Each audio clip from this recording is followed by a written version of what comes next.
Ya estamos con nuestra mejor dicho, columnista, porque hoy también vamos a traer un tema al cierre del programa, que es esto, como para arrancar, todos decimos estamos estresados. Pero para eso, todo el día. Todo el día estresado, toda la noche, nos levantamos ya estresados, pero bueno, para entender un poquito más, nos acompaña hoy nuevamente nuestra columnista Nair. ¿Cómo estás, Nair? Hola chicos, buenas noches. Bienvenida, Nair. ¿Cómo estás? ¿Todo bien? Todo bien, todo bien. ¿Ustedes? Bien, todo bien. Contanos un poquito esto, cómo decir, ¿por qué continuamente estamos estresados? A ver, me parece que como decíamos la otra vez también, un poco las palabras hoy marcan el malestar, ¿no? Entonces uno va al médico, se siente mal, le duele la panza, tiene tensiones musculares y te dice que estás estresado, tenés dolores de cabeza, migraña, estás estresado, ¿no? Quizás el diagnóstico médico siempre se enlaza a el estás estresado, que muchas veces te terminan derivando al psicólogo, ¿no? Uh-huh. Eso también me parece que es un punto a valorar, justamente porque significa que se le está dando un espacio de mayor importancia a la salud mental, pero me parece que algo que está como muy mezclado es que todo es estrés, y no es así. Claro. Entonces es ahí donde los distintos padecimientos y las distintas emociones que uno va sintiendo se comienzan a mezclar. Entonces me parece que ahí yo, por ejemplo, en la placa que hice, dice: el estrés es la reacción física y emocional natural del cuerpo ante desafíos, amenazas o demandas. Es decir, que va a haber alguna situación estresora, algún factor estresor que te pone como en una condición a la cual tenés que responder. Y esta situación a la que uno tiene que responder termina generando tensión, termina generando malestar, nervios, preocupación, y es ahí a donde la persona tiene que poder responder a estas situaciones o a estos factores. ¿Y cuáles son esas señales de alerta que decimos, bueno, estás estresado? Bueno, el principal es el cansancio, la fatiga, pero hay que tener en cuenta que el estrés no es solamente algo negativo. Ajá. Bien. El estrés es algo positivo, es más, tiene hasta un punto positivo por el hecho de que cuando es un estrés agudo, se llama, es algo que te genera como una motivación a cumplir esa tarea o ese desafío. Entonces, si el estrés es a corto plazo, en un corto periodo de tiempo, incluso es positivo porque te motiva, te impulsa a seguir adelante. Pero una vez que este estrés ya se vuelve crónico y perdurable en el tiempo, es ahí cuando ya se vuelve un padecimiento. Entonces, respecto a esto que vos decís de las señales de alerta, hay que pensar primero, bueno, ¿hace cuánto tiempo uno está estresado? Cómo reacciona el cuerpo, cómo sentimos nuestro propio cuerpo, esto no del cansancio, la fatiga, el malestar. ¿Y por qué el estrés se ve en el cuerpo? Ahí puse. Porque cuando una persona se enfrenta a una amenaza, hay una pequeña parte del cerebro que está en la base que se llama hipotálamo. Y este hipotálamo, ahí está señalado en la imagen, sí, lo que hace es activar un sistema de alarma. ¿Por qué? Porque produce la liberación de ciertas hormonas, como la adrenalina y el cortisol, y lo que esto hace es activar el sistema nervioso autónomo. Todo este mecanismo y esta función del organismo físico, lo que hace es preparar al cuerpo para la lucha o para la huida de esta situación estresante. Entonces, es ahí donde todo el organismo empieza a responder a esa situación estresora de la cual tiene que poder salir. Claro. El tema es, esto lo hace en conjunto con la hipófisis, que también ahí se veía en la imagen. Están dos partecitas del cerebro muy juntas, ¿no? Sí. El hipotálamo y la hipófisis. Entonces, lo que esto hace es que el cuerpo pueda responder y salir de esta situación amenazante o estresora. El tema es, como les decía recién, una vez que esto se vuelve crónico, es ahí donde la persona termina padeciendo más. ¿Y por qué termina padeciendo? Porque el cuerpo vive en este estado de alerta, claro, en este estado de tensión. Entonces, imagínense a un organismo en constante alarma, en constante tensión, en constante malestar. Y estas partes del cerebro que veíamos lo que hacen también es regular algunas de las funciones digestivas, entre otras cosas. Entonces ahí, por ejemplo, se explica el por qué se dice que el intestino es el segundo cerebro, Bien. o el porqué de los problemas gastrointestinales al estar estresado. Sí. Entonces, me parece que lo que hay que poder identificar es justamente, ¿no?, estos problemas digestivos, la dificultad en el sueño, tensión y dolores musculares, y a nivel emocional se ve más la ansiedad, la irritabilidad, los cambios de humor muy repentinos, y bueno, los problemas de concentración, por ejemplo. El tema es cómo uno puede responder. Que ahí vamos con la otra placa que puse, que por Claro, ejemplo... ¿cómo podemos hacer para bajar un cambio? Por ahí Claro, a no eso? podemos estar en constante Sí, alerta o total. todo el día con esas Sí. hormonas, digamos, elevadas. Sí, sí, sí, y todos reaccionamos de manera distinta, que es algo que puse ahí, todos vamos a reaccionar a Claro. un acontecimiento en especial de manera diferente. ¿Y esto en qué tiene que ver? Bien. Con la genética, con las experiencias de vida y con los recursos que cada persona tiene para hacer frente a esto. Lo primero es identificar qué es lo que causa el estrés. Primero hay que tener en cuenta eso, que no es algo a eliminar de forma automática, sino que es algo que nos está mostrando, que por algo está constantemente activando una alarma. Entonces, ¿qué es lo que nos está pasando? Y respecto a la genética, hay algunos genes que lo que hacen es mantener la estabilidad en la mayoría de las personas. En cambio, cuando hay ciertos factores que modifican esos genes, hay mayor predisposición genética a estresarse más rápido. Y, por ejemplo, las experiencias de vida. Las experiencias de vida lo que van haciendo es marcando justamente cómo el sujeto responde a distintas situaciones. Entonces, si hay personas que vivieron experiencias de vida más traumáticas, son más predisponentes a estresarse más rápido o de manera más constante y repetitiva. Entonces, ¿cuáles recursos podemos tener para hacer frente a estas situaciones? Por ejemplo, lo ideal es identificar esto. Después ponernos a pensar, ¿qué estamos sosteniendo? ¿Por qué no podemos poner un freno?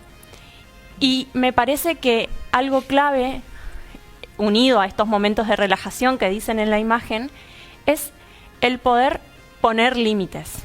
Ponerse límites a uno mismo y poder poner límites a esas situaciones. Porque en el estrés uno quiere responder todo el tiempo. Claro. Justamente a esto que decíamos, a esta situación estresora. Entonces, lo que uno tiene que poder hacer es ver por qué se está como preocupando de más para responder a esta situación y poder pensar justamente esto. ¿Qué estás sosteniendo? ¿Por qué te estás preocupando tanto? Y poder encontrar estos momentos de relajación, ¿no? Por ejemplo, los pensamientos, bueno, vamos paso a paso, primero con esto, después con otra cosa. También una clave muy, muy recomendable es la actividad física, la buena alimentación, pero me parece que el tema un poco es esto, ¿no? No es que sea algo a eliminar desde el primer momento, sino que nos muestre por qué vivimos en ese estado constante de alerta y cómo poder nosotros mismos poner un límite a esa situación y a nuestra propia exigencia. Y en esto ayudan mucho los vínculos. Los vínculos, Claro. puede ser una persona que del otro lado te esté diciendo, bueno, baja unos cambios, primero podés con esto, después podés con otra cosa, Claro, que nos ayude como a detectarlo también. también. Porque por Y- ahí uno mismo estando siento yo, en ese estado Ujú. de alerta constante, no se da cuenta. No, muchas veces no nos damos cuenta, pero porque justamente esto no nos paramos a identificar qué es lo que nos está pasando. Entonces, por eso yo siempre pongo como el primer paso la identificación de eso que nos está generando un malestar.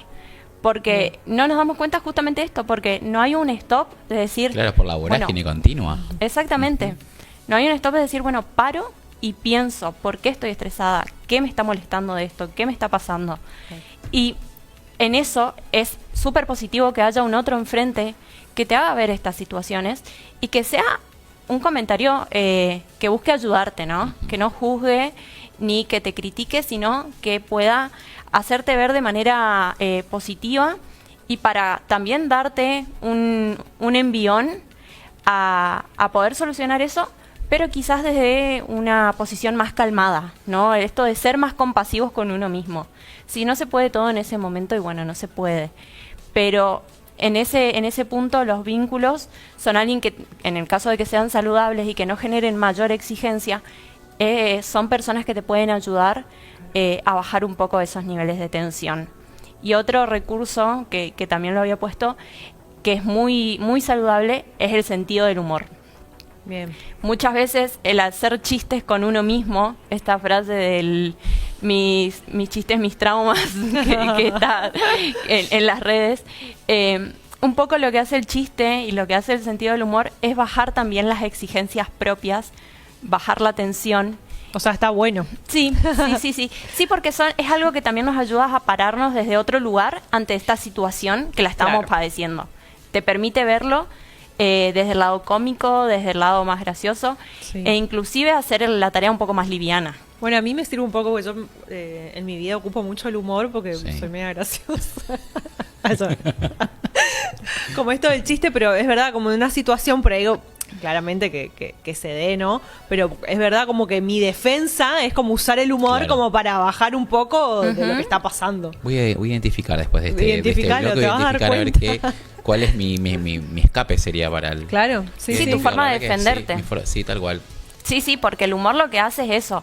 Es como una forma de defendernos ante situaciones que por ahí o nos están generando mucho malestar o está haciendo hasta muchas veces que termina generando un ambiente tenso. Entonces con el humor un poco eso se aliviana, se calma y también esto te permite ver a uno como persona la situación desde otro lado y también permite como descomprimir y que incluso la persona que esté enfrente también se alivie un poco. Claro. Nair, y para ir cerrando ya este bloque súper importante y nutritivo, ¿qué podemos decirle a los televidentes que nos están mirando ahí como para, digamos, que empiecen a priorizar, y a identificar este tipo de situación que diga, che, mirá, me estoy estresando, bueno, me pasa esto, no quiero pasar a que sea crónico? Bueno, lo primero es justamente esto. En la medida en que todavía esté a nuestro alcance el poder identificar y poner un freno, hacerlo, ¿no? Bueno, esto que digo, primero y principal, pararse desde ver la situación como espectador y decir, bueno, ¿por qué esto me está generando esta tensión? ¿Por qué estoy estresado? Una vez que se logre identificar eso, poder relajarse con estas, por ejemplo, ejercicios de relajación, algún momento de ocio, de vínculo saludable, poder generar un momento de disfrute. Y me parece que también, para que esto no se vuelva crónico, es justamente esta cuestión de poder ser más compasivo, lo que decía hoy, poder calmarse con los propios pensamientos, ¿no? Que sean pensamientos calmantes. Es decir, bueno, me está pasando esto, no sé, por X situación laboral, por ejemplo, o porque tengo que responder a hacer un examen. Bueno, ¿cómo puedo calmarme? Estudiar en determinado tiempo y ir viendo las posibilidades que tiene cada uno de llevar esa tarea adelante en la medida de lo posible, pero justamente esto, poniéndose límites uno solo, que no sea una autoexigencia, que justo leí hablando de autoexigencia, que esta de auto no tiene nada porque muchas veces son exigencias externas también que se ponen, pero bueno, uno mismo poder ir poniendo esos límites y calmándose. Bueno, quiero aprovechar porque llegaron 2 preguntas. Una es, más o menos lo fuimos respondiendo, pero es ¿qué síntomas tenés cuando estás con estrés? Bueno, esto, el cansancio físico, dolores físicos, dolores musculares, problemas digestivos, dolores de cabeza, así como el cuerpo tenso, irritabilidad, cambios de humor, de estar contento a que pase alguna cosa quizás más pequeña y te enojes, la preocupación y los nervios ante, por ejemplo, cualquier pregunta, también la falta de sueño, sí, el estar mal dormido o con poco descanso, también estresa, porque justamente el cuerpo, voy a lo mismo, necesita poder relajarse y salir de ese estado de alerta. Bien, y la otra pregunta que llegó de Nasira, dice, ¿qué mensaje le darías a alguien que vive estresado pero lo minimiza? No, mira. Bueno, primero y principal, no minimizarlo, poder darle apertura a eso. Exactamente, Sí. darle lugar, iba a decir, Lugar, ¿no? sí. Darle ese lugar, darle apertura, pensar que por algo te estás estresando, que no significa que no pasa nada. No, algo está pasando y me parece que no, uno no lo quiere ver, ¿no? Entonces lo primero es darle lugar. Una vez que lo des lugar, ponerte a pensar el por qué estás así, identificar y poder buscar el apoyo en otra persona, poder hablarlo, poder expresarte y que esa persona también te dé su punto de vista. Pero lo principal es justamente darle lugar, darle palabra y poder expresar lo que estás sintiendo, porque eso termina estresándote y sobrecargándote aún más en el cuerpo. Claro. Bueno, gracias Nair por acompañarnos en esta noche. Gracias también a los televidentes Sí. que, Sí, se, gracias. que se sumaron Gracias. para las consultas, porque es la idea, que ustedes cual. se sumen a aprovechar los invitados, los especialistas que vienen acá a Punto de Vista. Y se quedan ahí ni un minuto que ya hacemos el cierre de nuestro programa. Gracias.